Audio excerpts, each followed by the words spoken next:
আসসালামু আলাইকুম। আমার নাম আব্দুর রহমান। নানাটির ছাদ বাগানের পক্ষ থেকে আন্তরিক শুভেচ্ছা এবং অভিনন্দন। আমরা টমেটো লাগিয়েছিলাম, টমেটো হারভেস্ট করেছি বা তুলে ধরেছি। যাই হোক, সাহসিকতার সাথে আমার নাতি আবরার আহনাব আপনাদের সামনে একটু ছোটোখাটো বক্তব্য দিল। তে দেখতে পাচ্ছেন আমার পাশে অনেকগুলো টমেটো গাছ রয়েছে। এই টমেটো গাছের উপর এর আগে আমার একটা ভিডিও দেওয়া আছে। এখন আজকে ভিডিও দিতে যাচ্ছে, সেটি হচ্ছে আমার গাছের টমেটো পেকে গেছে। এই 3টি টমেটো পেকে গিয়েছে। এই 3টি টমেটো হারভেস্ট করলাম। এর পাশে এই যে আরেকটি একটু লাল হয়ে গেছে।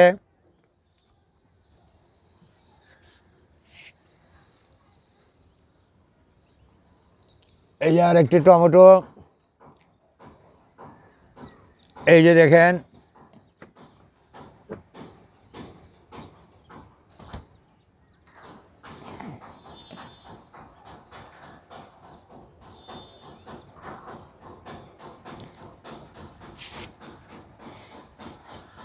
আমি সম্পূর্ণভাবে আমার ছাদ বাগানে জৈব পদ্ধতিতে প্রতিটি গাছ আমি রোপণ করে থাকি।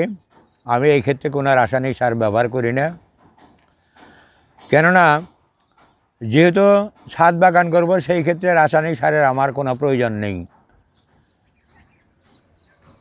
দেখেন আমার পিছনে যে টমেটো গাছগুলি আছে, কী পরিমাণ টমেটো ধরেছে, সেদিকে আমার এই ভিডিও দেখার জন্য আপনাদের দৃষ্টি আকর্ষণ করছি। আমি প্রত্যেক বছরই আমার ছাদ বাগানে এইভাবে টমেটো চাষ করে থাকি।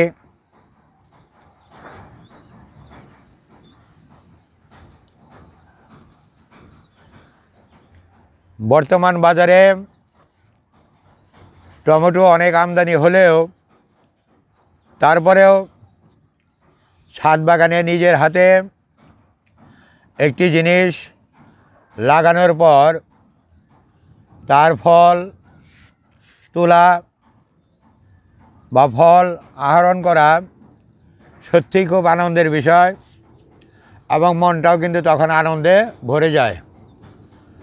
আজ আমি ছাদ বাগানি হিসেবে নিজেকে খুব গর্ববোধ মনে করছি, এই জন্য যে আমার হাতের তৈরি এই সমস্ত গাছগুলি দেখলে আমার মনটি সত্যি আনন্দে ভরে যায়।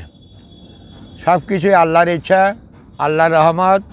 আল্লাহর কাছে হাজার শুকরিয়া আদায় করি যে এখনও সুস্থ অবস্থায় আমি আমার ছাদ বাগানের প্রতিটি গাছের পরিচর্যা করতে পারি। দেখেন আজকে আমি এই কয়েকটি টমেটো হারভেস্ট করলাম। টমেটোগুলি কত সুন্দর এবং দেখতেও কত ভালো লাগে। বাজারে যথেষ্ট টমেটো পাওয়া যায়, আর টমেটোর যথেষ্ট পুষ্টি গুণাগুণ রয়েছে।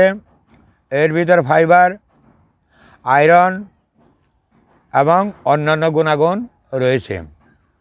আর বিশেষ করে এই টমেটো যে কোনো তরকারি এবং সালাদের ক্ষেত্রে আমরা ব্যবহার করে থাকি, যেটি আমরা সবাই পছন্দ করে থাকি।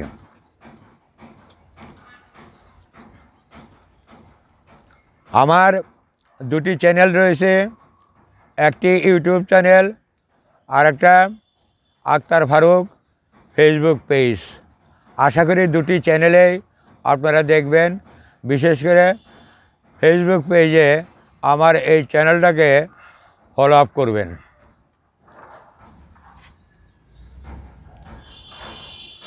আমার জন্য দোয়া করবেন। পরবর্তী নতুন নতুন ভিডিও নিয়ে আপনাদের সামনে যেন উপস্থিত হতে পারি। আজকে আমার ভিডিও এখানে শেষ করছি। আল্লাহ হাফেজ।